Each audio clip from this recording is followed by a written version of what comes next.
Hello जी, नमस्कार। एक बार फिर से आप सभी का वेलकम करती हूँ आपके अपने यूट्यूब चैनल सीता विद केम में, जहाँ हम बात कर रहे थे थर्मोडायनेमिक्स की और थर्मोकेमिस्ट्री की।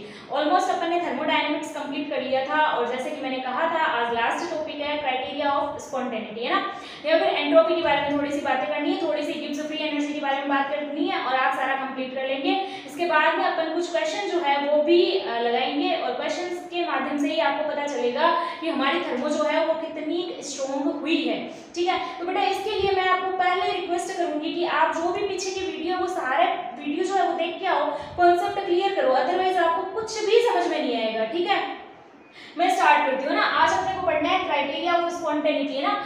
तो क्राइटेरिया ऑफ स्पॉन्टेनिटी पढ़ने से पहले मैं आपको बताऊं कि एंट्रोपी के बारे में थोड़ी सी चर्चा कर लेते हैं। थोड़ी सी चर्चा अपन एंट्रोपी के बारे में करते हैं। एंट्रोपी के बारे में बात कर लेते हैं। क्लियर है जी। एंट्रोपी क्या होता है, सुनना, ध्यान से सुनना है ना। वैसे मैंने पहले भी एक बार बात करी थी एंट्रोपी क्या होता है, लेकिन फिर अपन बात कर लेते हैं। एंट्रोपी का मतलब होता है रैंडमनेस। रैंडमनेस का मतलब ये हो गया, जैसे मान लीजिए मैं यहाँ पे बात कर रही हूँ ना, जैसे मान लीजिए मैंने ऐसा बोला है कि हमारे पास ये सॉलिड है। ठीक है, क्या है, सॉलिड है। इधर मेरे पास लिक्विड पड़ा है और इधर मेरे पास गैस पड़ी है ना।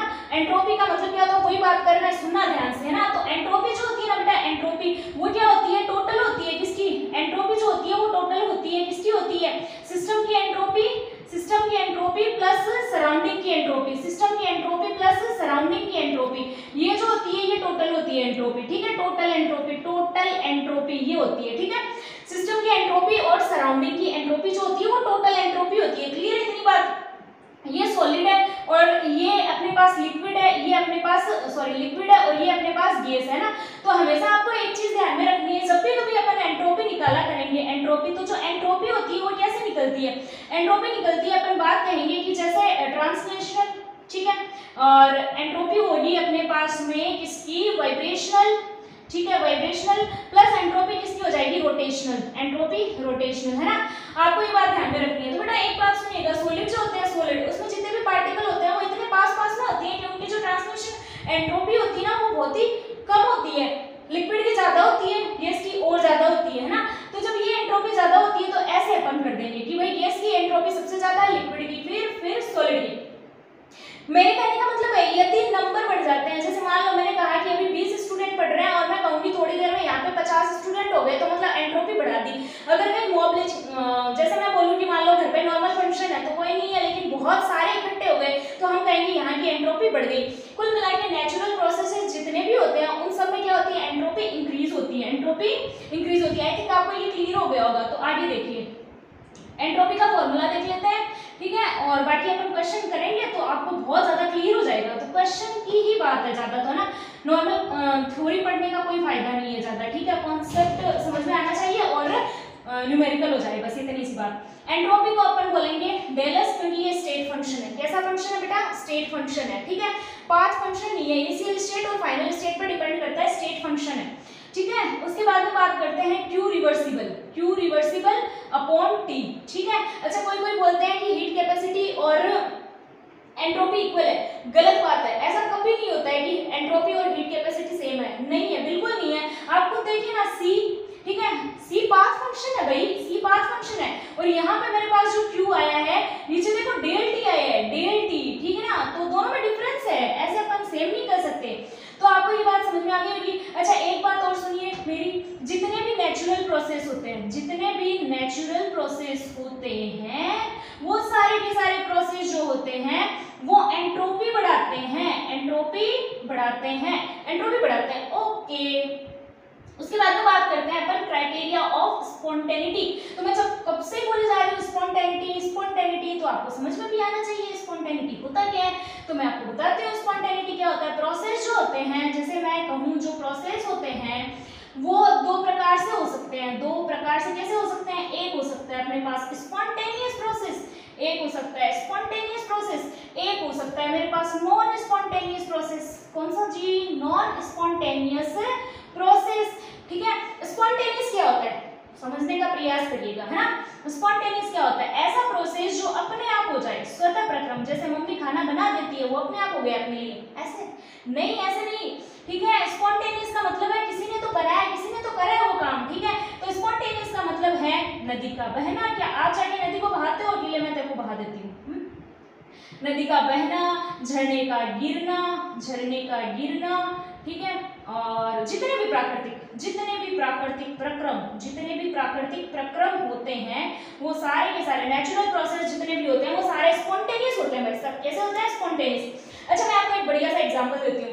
मान लो मैंने एक लकड़ी को बर्न करा है, मतलब एक लकड़ी को आग लगा दी, अब लकड़ी कंटिन्यू जले जा रही है ना, तो वो स्पॉन्टेनियस प्रोसेस है। मतलब अगर किसी काम को मैंने एक बार करा और करने के बाद में वो काम कंटिन्यू हो रहा है, इट मींस स्पॉन्टेनियस प्रोसेस है ना।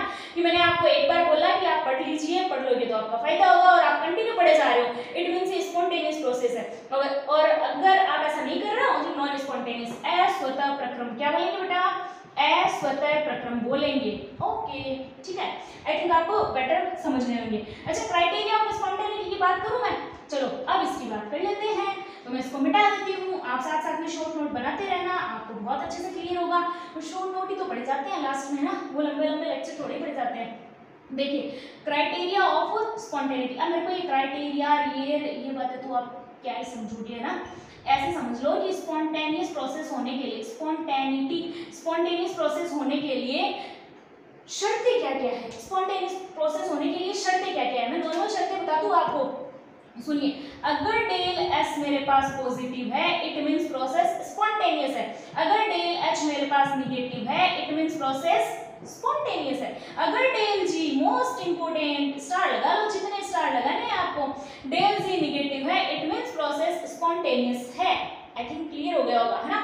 तो इसे तो मैं हटा देती हूँ, लेकिन मैं इसको प्रूव करती हूँ कि भाई ऐसा क्यों है। मैं कुछ एग्जांपल देती हूँ जिससे आपको समझ में। बेटा सुनिए, डेल एस पॉजिटिव होने का मतलब है जितने भी नेचुरल प्रोसेस होते हैं वो सारे स्पॉन्टेनियस है, और स्पॉन्टेनियस मतलब वो एंट्रोपी इंक्रीज कर रहा है, एंट्रोपी इंक्रीज कर रहा है, इट मींस स्पॉन्टेनियस प्रोसेस होने के लिए एंट्रोपी पॉजिटिव होनी चाहिए, ठीक है। इतनी बात क्लियर है? अच्छा, डेल एच निगेटिव क्यों है, इसको मैं प्रूव करती हूँ ना। डेल एच निगेटिव क्यों है, देखिए। अच्छा, डेल जी क्या है, मैंने सब कुछ लिखवाया हुआ है, गिव्स फ्री एनर्जी, है ना। देखिए, डेल एच निगेटिव क्यों है, आपको मैं एक बात बताती हूँ, सुनना ध्यान से सुनना। मान लीजिए कि मेरे को क्या करना है, चूना जो होता है ना, चूना, उसको वाटर में डालना है। चूने को वाटर में डाला, जो है मैंने चूने को वाटर में डाला, ये अपने को क्या देगा? हीट देगा। मतलब एक्सोथर्मिक हीट देगा, मतलब एक्सोथर्मिक प्रोसेस। कैसा प्रोसेस है वैसा? एक्सोथर्मिक। और एक्सोथर्मिक मतलब डेल एच बराबर माइनस में कुछ ना कुछ वैल्यू आएगी, माइनस में। एक्सोथर्मिक मतलब हीट अपने को दे रहा है, और जब भी कभी सिस्टम अपने को हीट देता है तो अपन माइनस लगाते हैं ना। तो माइनस लगाया तो अपने पास एक्सोथर्मिक प्रोसेस है। इसका मतलब ये चूना और पानी, इसको मैंने थोड़ी मिलाया, अपने आप ही तो मिल रहा है, मैंने तो डाला है, खुद ही मिल रहा है। तो मतलब काम स्पॉन्टेनियस है, और जब स्पॉन्टेनियस होता है इट मींस वो प्रोसेस जो है वो नेगेटिव में आता है। कैसे आता है? एंथैल्पी नेगेटिव आती है। तो ये दो चीजें तो अपने को बतानी थी। चलो जी, क्लियर है। अब देखिए, इसके आधार पर मैं आपको एक टेबल समझाती हूँ, और वो टेबल आपको खुद को बनानी है। मेरे पास एक इक्वेशन होती है, सुनना ध्यान से। डेल जी बराबर del H minus T del S. इसमें कौन क्या है? ये है गिब्स फ्री एनर्जी। ओके, ये है मेरे पास enthalpy. I think you know very well about enthalpy, ठीक है। ये है मेरे पास टेम्परेचर, ये है मेरे पास एंट्रोपी। ओके जी, ठीक है। अभी मेरे को क्या करना है, आपको क्या रहेगा कि ये वैल्यू दी हुई रहेगी, वो वैल्यू आपको इसमें पुट करनी होती है, और पुट करने के बाद में डेल जी का जो वैल्यू है वो निकालनी होती है। अगर डेल जी की वैल्यू निगेटिव में आती है, इट मींस प्रोसेस कैसा है? स्पॉन्टेनियस है। अगर डेल जी की वैल्यू निगेटिव में नहीं आती है तो फिर क्या होता है? तो फिर देख लेते हैं क्या होता है। अगर डेल जी की वैल्यू निगेटिव आती है, कैसे आती है साहब? निगेटिव आती है, तो हमारे पास प्रोसेस होगा स्पॉन्टेनियस। कैसा प्रोसेस होगा भाई? स्पॉन्टेनियस प्रोसेस होगा। और अगर डेल जी की वैल्यू निगेटिव ना आके पॉजिटिव आ जाए तो क्या करते हैं? अगर डेल जी की वैल्यू निगेटिव नहीं आके पॉजिटिव आ जाए तो हम कहेंगे नॉन स्पॉन्टेनियस। कैसा प्रोसेस है भाई? Non spontaneous. और अगर डेल जी की वैल्यू आ जाए 0, इट मींस प्रोसेस इक्विलिब्रियम में चल रहा है। कैसे चल रहा है? साम्यावस्था में चल रहा है। बोलो, ये तीनों बातें क्लियर है कि नहीं है? क्लियर है ना ये तीनों बातें, ठीक है। तो कुल मिला के ऐसे क्लियर आपको ना ये सारी चीजें। ये हो गया क्राइटेरिया और स्पॉन्टेनिटी। अब मैं आपको ये बताने वाली थी कि अपन एक टेबल बना लेते हैं, वो टेबल आप बना लोगे, मैं सिर्फ आपको बताऊंगी। देखिए कैसे, मैं इसको रफ कर देती हूँ ना, आप ये सारे शॉर्ट नोट बना लेना, ठीक है ना, ताकि आपको बाद में पढ़ने के लिए बहुत ही काम आएगा। बाकी क्वेश्चन करने हैं अपने को, ठीक है, बाकी इन सबसे कोई मतलब है नहीं, क्वेश्चन करने हैं अपने को तो बहुत सारे, ठीक है। अब देखिए टेबल क्या है, मान लीजिए मेरे पास क्या है, यहाँ पे डेल एच की वैल्यू बता दी, ठीक है, ये लो ऐसा। फिर हमें बता दिया गया क्या बता दिया गया, टी टेम्परेचर बता दिया गया, ठीक है। या फिर यूं करें क्या, यूं करें क्या, यूं कर देते हैं, डेल एस बता दिया, ठीक है ना। फिर मेरे पास टी टेम्परेचर जो है उसके लिए बता दिया, टी डेल एस की वैल्यू क्या रहेगी, टी डेल एस की वैल्यू जो है वो क्या रहेगी, और इसके आधार पे अपने पास आ जाएगा डेल जी की वैल्यू, सही है। अगर डेल जी की वैल्यू नेगेटिव आती है तो आप स्पॉन्टेनियस बताओगे, ठीक है। इधर मैं टेम्परेचर कर देती हूँ हाई टेम्परेचर, अच्छा ठीक है, मैं क्या कर देती हूँ हाई टेम्परेचर कर देती हूँ, हाई टेम्परेचर। या फिर मैं कंडीशन ऐसे भी लगा सकती हूँ, कोई दिक्कत नहीं है। मान लो मैंने इसको डेल एच को मैंने बोला है माइनस है और डेल एस को मैंने बोला है मान लो माइनस है, ठीक है। मैं अभी एक करके बताऊंगी आपको, डेल एच माइनस है, डेल एस माइनस है। एक बार मैं इधर देखती हूँ ना, डेल जी बराबर डेल एच, मान लीजिए मेरे पास माइनस है, ठीक है, माइनस है, वैल्यू माइनस में है, और माइनस में कितनी है, मान लीजिए 10 है, ठीक है, माइनस 10। और इधर मेरे पास डेल जी, मेरे पास फॉर्मूला क्या था याद करो, del G del H minus T del S, minus T del S, del G बराबर del H minus T del S, plus T del S तो नहीं है, माइनस है, ठीक है, क्लियर है ना, ओके। मेरे पास डेल एस की वैल्यू भी क्या है, माइनस है, तो मैं क्या करती हूँ इधर माइनस और डेल एस की वैल्यू भी माइनस, तो माइनस माइनस प्लस हो गया, ये डेल एस, ठीक है, प्लस हो गया, और टी टेम्परेचर हो गया, टी टेम्परेचर हो गया। तो अगर ये टी डेल एस है, ठीक है, टी डेल एस जो है इसकी पूरी की पूरी वैल्यू जो होगी, टी डेल एस की वैल्यू, अगर टी डेल एस की वैल्यू ज्यादा रही होगी किससे, डेल एच से, तब क्या कंडीशन लगेगी, और डेल एच की वैल्यू ज्यादा रही होगी टी डेल एस से, तब क्या कंडीशन रही होगी, मतलब जो डेल जी है उसकी वैल्यू माइनस में आएगी या फिर प्लस में आएगी या फिर जीरो होगी। ये चीज आपको क्लियर करनी है और इसी के आधार पे आपको बताना है प्रोसेस स्पॉन्टेनियस होगा, नॉन स्पॉन्टेनियस होगा या इक्विलिब्रियम में होगा। ये क्लियर हो गया, ठीक है जी। उसके बाद में एक लास्ट छोटा सा माइनर सा कभी कभार फॉर्मूला आ जाता है, तो फॉर्मूला थोड़ा सा रट ही लेना है ना, क्या कर लेना, रट लेना उसको ना, बाई चांस कभी कभार क्वेश्चन में आ जाता है तो उसको अपन देख लेते हैं ना, देख लेते हैं। देखो क्या है, मैं बताती हूँ।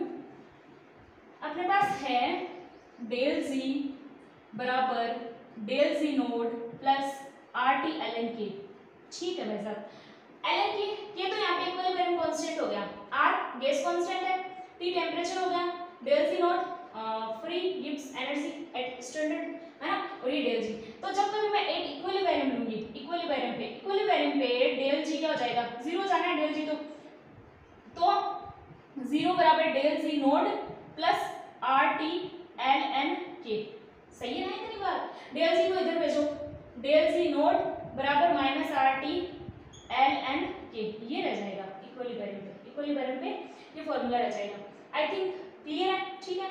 कहीं कोई डाउट हो तो पूछ लेना, कहीं कोई डाउट हो तो पूछ लेना, और अपन करेंगे अब आगे क्वेश्चन, बहुत सारे क्वेश्चन करेंगे। थर्मोडायनेमिक्स और थर्मोकेमिस्ट्री मेरी तरफ से कंप्लीट है, कहीं भी कोई डाउट हो तो प्लीज कमेंट में लिखना, ठीक है। और थोड़ा आपके लिए मेहनत कर रहे हैं तो चैनल को शेयर भी कर देना, सब्सक्राइब कर देना, लाइक कर देना, कमेंट कर दिया करो, अगर आपको अच्छा लग रहा है तो भी कर दिया करो, और कहीं कुछ सुधारने की जरूरत है तो वो भी कर दिया करो, है ना। तो कुल मिला के ठीक है, आपको थर्मोडायनेमिक्स पूरी करवाई है। मैंने एक पोल रखा है जिसमें मैंने ये पूछा है कि सेकंड चैप्टर कौन सा करें अपन, फर्स्ट हो गया कंप्लीट हो गया, सेकंड चैप्टर कौन सा करें, और इसके तो क्वेश्चन कंटिन्यू चलेंगे, जैसे मान लो रोज के 10 या 20 क्वेश्चन में डाल दिया करूंगी, है ना। तो अभी के लिए थैंक यू वेरी मच।